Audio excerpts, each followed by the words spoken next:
નુગરા નળનો નેણો કાયમ દુખડા દે ભાઈ, વાત સાચી છે. નુગરા એટલે કોણ? તો આપણે બધા એવું માનીએ કે જેને સદગુરુ નથી કર્યા એ નુગરા. ના, એ વાત તદ્દન ખોટી છે. સદગુરુ નથી કર્યા એ તો હારામાં હારા છે. એ ગાળો કાઢે તોય ક્ષમ્ય છે, એ ખરાબ બોલે તોય ક્ષમ્ય છે, એ ખરાબ વર્તન કરે તોય ક્ષમ્ય છે. પણ સંતોનું કેવું એવું છે કે સદગુરુના ચરણમાં ગયા પછી જેણે સિદ્ધાંત છોડી દીધા, જેણે જગતની સાથે વર્તન કરવાનું હતું એવું નથી કરતા, સદગુરુના ચરણમાં ગયા પછી એનામાં 1% જો પરિવર્તન ના થાય તો સંત એમ કહે કે આવા નુગરાના તો દર્શને અમને ના દેતા.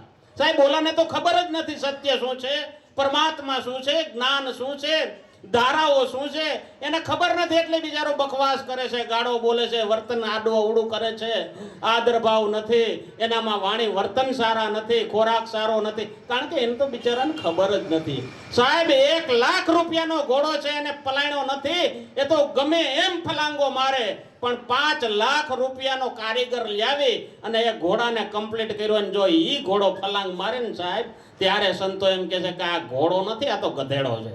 એટલે સદગુરુના બાળકને આ ઠપકો આપેલો છે કે નુગરો કોને કહેવાય? કે સદગુરુના ચરણમાં ગયા પછી ધારા છોડી દીધી ને એને નુગરો કહેવાય. અને એના પુરાવા તો સંતોય કહે છે. જો સંતોય નથી કહેતો કે દુર્યોધન આડા ઓજો ડુંગરા, મારા સંતોને મળીએ મોટા મોઢ.